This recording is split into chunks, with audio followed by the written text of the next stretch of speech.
episode 14. We're back. Parent Trap, Mike here. Blase, same old same. Today we're talking about last week's post. So the post is a quote that I kind of live by and that one of my good friends kind of discovered and showed me 6 years ago now. And I chopped it up to know better, do better. The real quote says, do the best you can until you know better. Then when you know better, do better. And so that carries a lot of weight because in the field that we're working in and the area that I'm practicing in, it requires a lot of information, a lot of knowledge, a lot of implementation and application, right? And so with the knowledge that I'm absorbing and that I've taken in throughout, my graduate studies experience within the field, it is up to me to teach or impart or to give information to those parents, to, my staff, to supervisors, to RBTs, to other BCBAs. And so for parents today, what I want you guys to focus on and what I wrote is that your child's success depends on you. So now that you know better, now that you're watching these videos, now that you've been in ABA for a year, now that you've gathered all this information, attended maybe some seminars and took some classes, or even decided to go back to school to get more information, now it's up to you to do better. And so by doing better, I want to highlight 4 things for you guys today, and the first one is responsibility. Right? So now, because I know better, I have the responsibility to do better. And so the same kind of, another one that I've kind of rocked with is each one teach one, right? So now that I have the information, it's up to me to share the information. I'm not going to hoard the information off for myself just to be selfish and not, help the next one that's behind me or help someone above me that may be struggling or having these other difficulties. And so as parents, parenting, now that you have that information, it's your responsibility to use it, to utilize it, to get your child to become successful and whatever that means to you and whatever success means to you. How do we get that there? It's up to your responsibility because, of course, you brought this child into this world. And so now it's up to you to give them the information for them to, of course, make their own decisions and hopefully succeed in the future.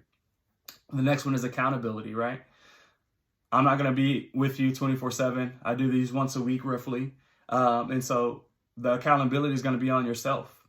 And so as much as you progress or as much as your child progress or as much as your family or household progresses, it becomes not only your responsibility, but who's going to be accountable, who's going to hold you to you saying what you were going to do when you said you were going to do it.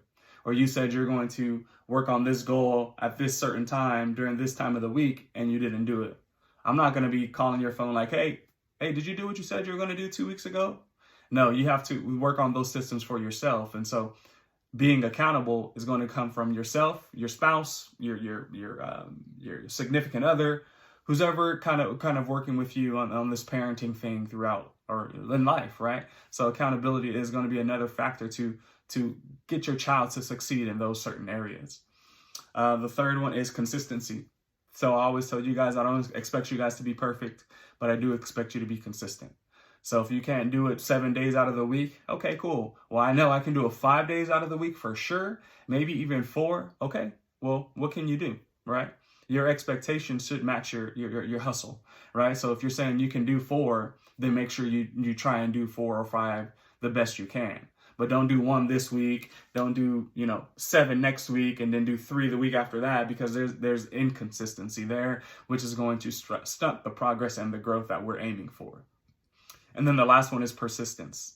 And so this one was pretty cool. I was watching Instagram on Reels or doing whatever, and this guy spoke is that I'm not consistent, but I'm persistent. And he defined it as persistence is consistency through difficulty. And so, of course, I stole that and had to write that down for myself as well, too, because I don't expect you guys to be perfect, but I do expect you to be consistent. And to be consistent, you have to remain persistent through those difficult times, right? So through those difficult behaviors, through those difficult tantrums, through those difficult days where you don't feel like doing anything, which is okay. But don't let them stack up, 4 or 5 days out of the week you don't feel like doing anything, because then we're going to see regression, right? So through those difficult times, let's keep pushing.